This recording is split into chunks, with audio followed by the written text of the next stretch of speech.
안녕하세요. 4월 28일 화요일 새벽 예배를 하나님 앞에 올려드리겠습니다. 기도하십니다. 예수님 감사합니다. 오늘 하루도 하나님의 은혜로 시작합니다. 소년이라도 피곤하며 곤비하며 장정이라도 넘어지며 자빠지는 세상이지만 여호와를 앙망하는 자는 독수리처럼 새 힘을 얻는다 하셨사오니 우리 사랑하는 성도님들에게 힘을 허락하시며 하늘로부터 내려오는 평강을 허락하시고 이 땅의 악한 영들과 환난과 고난들을 능히 물리치고 딛고 일어설 수 있는 믿음과 담대함을 허락하여 주시옵소서. 하나님 앞에서 많은 것들을 오랜 시간 동안 기도하는 성도들이 계십니다. 하나님 저들의 사정과 형편을 기억하시며 하나님 가장 선한 것으로 좋은 것으로 갚아 주시옵소서. 오늘도 말씀하시기를 간절히 소망하오며 예수님의 이름으로 기도했습니다. 아멘. 찬송, 예찬송가 483장, 새찬송가 539장, 너 예수께 조용히 나가. 너 예수께 조용히 나가 내 모든 짐 내려놓고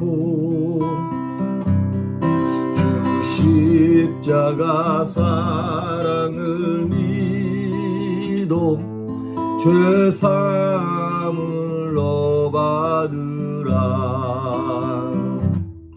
주 예수께 조용히 나가 내 마음을 쏟아놓으라. 늘은 미리 보시는 주님 그 은혜를 베푸시리. 주 예수의 은혜를 입어 내 슬픔이 없어지리. 내 이웃을 늘 사랑하여 너 받은 것 거저주라. 주 예수께 조용히 나가 내 마음을 쏟아놓으라. 늘은 미리 보시는 주님 그 은혜를 베푸시리. 주 예수를 친구로 삼아 늘 내 옆에 모시오라. 그 영원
오늘 우리에게 주시는 말씀은 욥기 10장입니다.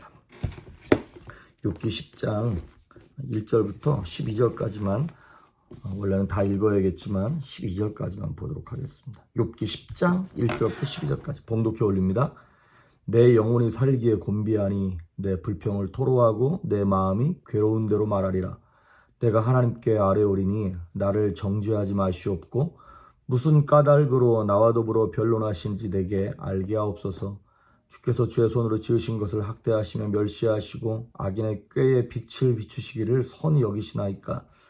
주께도 육신에 눈이 있나이까. 주께서 사람처럼 보시나이까. 주의 날이 어찌 사람의 날과 같으며 주의 해가 어찌 인생의 해와 같기로. 나의 허물을 찾으시며 나의 죄를 들추어내시나이까.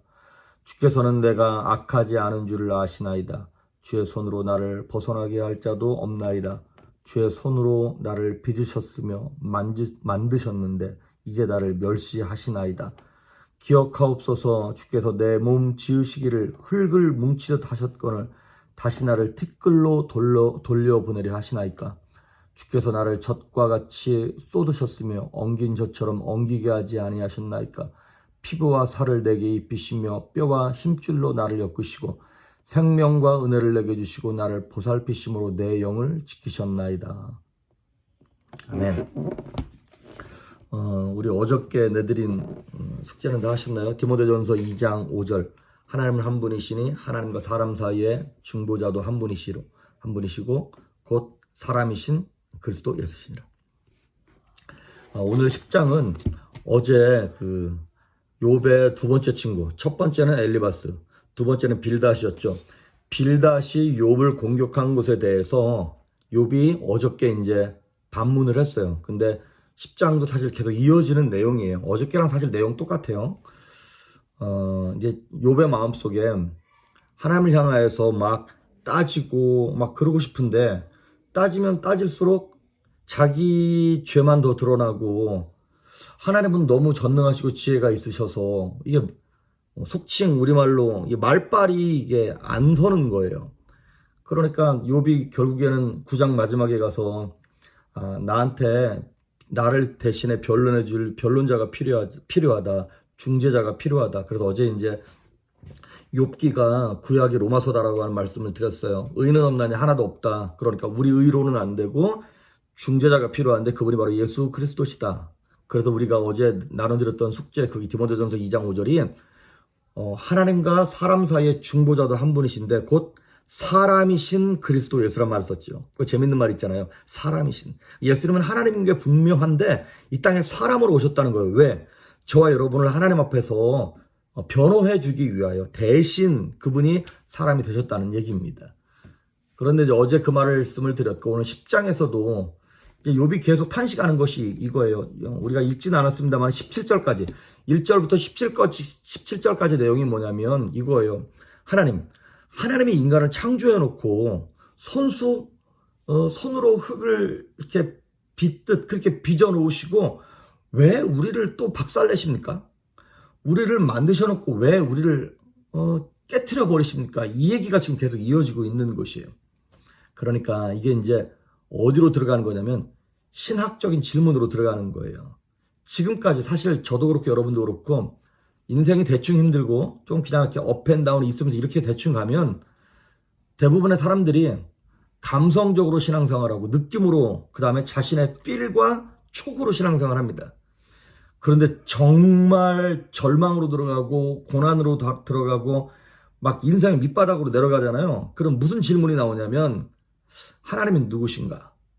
그리고 성경에서 말하는 고난은 무엇인가라고 하는 그 원리로 돌아갑니다. 신학으로 돌아간다는 거예요.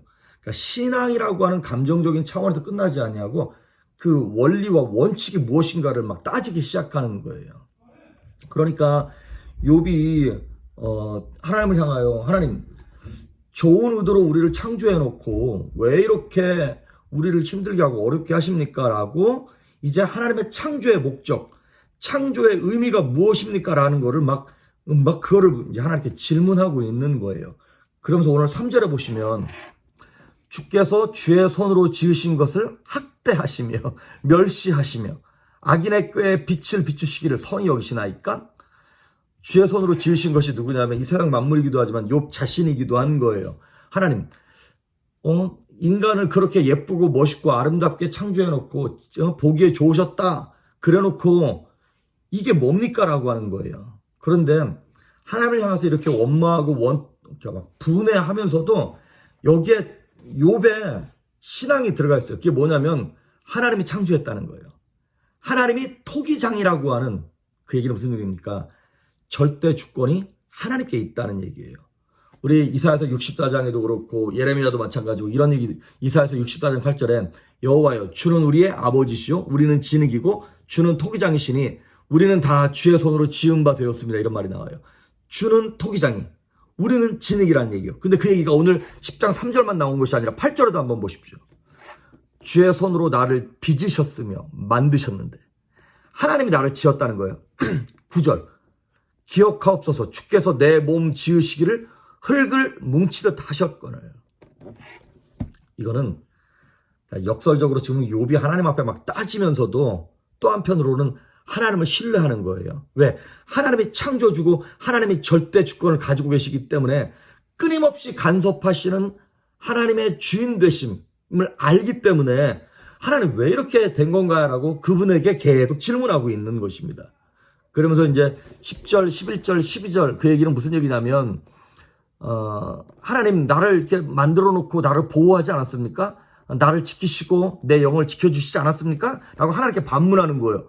그러면서 16절, 17절에 얘기하기를 그렇게 선한 하나님이 왜 이렇게 나를 해치는 자로 나를 죽이는 자로 다가오십니까? 라고 하나님을 향해 계속 질문하고 있는 것입니다. 그러면서 18절부터 22절 마지막 절까지 내용은 뭐냐면 죽여주십시오 이 얘기예요. 너무 힘들어 못 살겠습니다. 죽여주십시오. 우리 욥기 3장인가요? 거기서도 욥이 하나님을 향하여 좀 죽여달라 그랬잖아요. 그렇게 얘기하고 20절에 보면 이렇게 나와 있어요. 20절에 내 날은 적지 아니하나이까 하니까 그런즉 그치시고 나를 버려두사 잠시나마 평안하게 하시되 나 좀 내버려 달라는 거예요. 날 좀 그대로 내버려 두고 나 좀 그만 좀 괴롭히라는 거예요. 죽여달라는 얘기인 것이죠. 자, 이 똑같은 얘기가 내일 이제 소발하고 뭐 얘기하는 거, 며칠 전에 엘리바스랑 얘기한 거, 그러니까 엘리바스 빌다 소발이랑 함께 얘기하고 주고받은 게 다 이런 내용이에요. 이제 그러면 하나님께서 우리 인생들을 하나님의 선한 목적으로 지으셨는데 그러면 끝까지 선하게 잘 간수하셔야지 왜 이렇게 우리를 괴롭히는가. 간단하게 결론적으로 세 가지만 볼게요. 첫째는 뭐냐면 하나님 마음이에요. 우리 아까 말씀드렸던 주는 토기장이고 우린 진흙이라 그랬잖아요. 하나님의 절대 주권이 있습니다. 그런데 그것만 생각하고 있으면 하나님은 선하신 분인데 하나님의 윤리성이 심하게 흔들리는 거예요. 하나님이 우리를 토기를 빚을 수도 있고 부실 수도 있긴 있지만 하나님 선하신 하나님이라 그랬는데 왜 이렇게 우리를 박살내고 어렵게 하는 거지? 라고 하는 하나님의 윤리성의 의문을 가질 수가 있어요. 근데 그것만 있는 게 아니에요. 하나님의 절대 주권 때문에 우리가 고난에 오는 것뿐만 아니라 두 번째 이유가 있는데 뭐냐면 우리가 일반적으로 말하는 고난에 대한 훈련입니다. 우리를 정금과 같이 연단시키셔서 하나님의 사람으로 우리를 만드시기 위해서 훈련하기 위해 욥과 같은 고난을 주신다는 거예요. 이것도 한편으로 이해는 갑니다. 그런데 그 훈련으로만 보기에는 욥의 고난은 너무 정도가 지나치죠. 여러분의 인생도 어떤 분들은 너무 힘들다. 이게 어느 정도껏 힘들어야지. 이거 정말 죽고 싶다. 감당이 안 된다 싶은 분들 계시죠. 그러니까 하나님 나를 훈련하시기에 그러기에는 너무 고난이 지나친 거예요. 근데 그것도 두 번째 이유 중에 하나예요. 그런데 결론은 뭐냐면 이 세 번째 때문에 그렇습니다. 이게 뭐냐면 욥기 전체에서 지금 얘기하고 있는 관점이에요. 반복해서 말씀드리지만 욥기는 구약이 로마서와 같다 그랬죠. 의는 없나디 하나도 없다. 그래서 어떻게 하라는 얘기냐. 의의 구원자가 되시고 의로움이 되시는 예수님께 다가가라. 그분을 통하여 우리가 하나님을 아바 아버지라 부르짖는다라고 하는 그 로마서. 오직 의인은 믿음으로 말미암아 산다라고 하는 그 믿음을 끌어내는. 그래서 우리에게 있는 불의를 벗어버리고 하나님께로부터 오는 그 의를 힘있게 하기 위하여 로마서가 쓰여져 있는 것처럼 욥기도 지금 그걸 얘기하고 싶은 거예요. 욥이 의로운 사람 같고 괜찮은 사람 같은데 하나님의 관점에서 볼 때는 욥 또한 그 자신의 자기의 이거를 버려버려야 되는 거예요. 자기 교만, 자존감, 이거 자기 만족, 이거 싹 다 버려야 한다라고 하는 것입니다. 그러니까 욥에 깨지지 않는 이 자기의라고 하는 것은 이런 나쁜 것을 행동을 해가지고 지옥을 하는 이런 차원의 문제가 아니라 내 스스로가 만족해하고 나도 알지 못하는 사이에 은연중에 나의 의를 자랑하고자 하는 내 자아, 그 못된 자아, 그냥 평안하게 가만 놔두면 슬금슬금 올라오는 그 잡초와 같은 자아를 뿌리 뽑으려고 하나님 그렇게 하신다는 거예요. 사실 욥도요, 나중에 보시면 아시겠지만 자녀가 죽고 재산이 날아가고 몸이 아프고 하는 이 모든 고난과 괴로움을 견디기 전까지는 그 자신의 의가 깨어지지 않았습니다. 아니, 그 자신에게 그런 의가 있는지조차 몰랐어요. 자기 스스로가 꽤나 괜찮은 사람인 줄 알았어요. 그런데 고난을 겪고나 보니까 마치 야곱이 형 에서를 만나기 전까지만 해도 그렇지, 내가 갖고 있는 이 정도 뇌물, 이 정도 물질로 해결할 수 있지. 그것도 빼앗기면 내 몸뚱아리 갖고 나 구원하면 되지. 그런데 에서를 딱 만날 때쯤 돼서야, 고난의 바다까지 딱 바다의 끝에까지 가서야 그 어느 것도 나를 구원할 수 없는 거네라는 걸 깨달았잖아요. 욥도 마찬가지입니다. 그 전까지만 해도 나 괜찮은 사람인 줄 알았어요. 나 안 죽었어. 왜 이래? 나 이 정도, 나 그런 사람 아니야. 나 그 정도로 무너질 사람 아니야. 그랬는데 하나님 보실 땐 뭐예요? 아니야, 너 죽어야 한다는 거예요. 그것조차 죽어야 한다는 것이에요. 우린 내가 갖고 있는 걸 드러내려고 애를 쓰는 사람들이잖아요. 엊그저께 무슨 재밌는 뉴스를 봤는데 한국에서 코로나 바이러스 전과 후에 여성들 화장법이 달라졌다 그러더라고요. 왜 그러냐 그랬더니 이 마스크를 끼면서 화장을 하긴 하는데 잘 보여야 되니까 눈 화장이 점점 진해졌다는 거예요. 어떻게 해서라도 나를 드러내려고 하는 그 인간의 습성, 인간의 모습들. 욥도 고난 당하기 전까지는 자기가 꽤나 괜찮은 사람인 줄 알았어요. 그런데 고난의 바닥에 들어가니까 내가 이렇게 형편없는 사람이구나, 내가 이렇게 부족한 사람이구나라는 거를 이제 점점점 내 안에 있는 쓰레기 같은 것들이 막 나오더라 이 말이죠. 구원은 우리는 우리 자신의 의를 갖고 얻을 수 없습니다. 오직 예수 그리스도의 영원한 어린 양 되시는 그분의 피와 그 어린 양으로 덧입을 때만 우리가 의롭게 될 수 있는 것입니다. 그래서 여러분, 우리가 갖고 있는 문제들은 내가 깨져야 됩니다. 내가 박살나야 됩니다. 미리 알아서 깨지기가 힘들어요. 그러니까 하나님이 실전으로 막 고난을 허락하시는 것이죠. 오늘 외워야 될 말씀이 이거예요. 마태복음 5장 3절, 되게 쉬운 말씀인데, 심령이 가난한 자는 복이 있나니 천국이 그들의 것이며. 사실 성경 구절 맨날 외우는 거 숙제내기도 힘들더라고요. 저도 암송해야 되고 아는 말씀을 내야 되는데 저도 때로는 못 외우기도 하고 그러는데, 오늘 좀 쉬어가는 타이밍으로 심령이 가난한 자는 복이 있나니 천국이 저들의 것이며. 저와 여러분, 오늘도 하나님 앞에서 하나님, 나는 아무것도 나는 I am nothing 이라고 얘기하는 거예요. 내가 갖고 있는 선한 것조차도 하나님 앞에서는 불의한 것입니다. 오직 하나님께 주시는 그 은혜와 의로 말미암아 오늘 하루도 선하게 믿음의 길을 걸어가시고 하나님 주시는 감동으로, 기쁨으로, 능력으로 평안할 수 있기를 주의 이름으로 축복합니다. 기도하십니다. 예수님 감사합니다. 욥의 의가 깨지기를 바라시는 예수님처럼, 하나님처럼 우리의 의가 깨지기를 바라시는 하나님 앞에 하나님 다 박살내고 다 깨어질 때까지 겸손한 심령, 가난한 마음으로 주 앞에 엎드릴 수 있는 성도들이 될 수 있도록 하나님 불쌍히 여겨 주시옵소서. 오늘 하루도 하나님 손에 의탁합니다. 붙잡아 주시길 소망하며 예수님의 이름으로 기도했습니다. 아멘.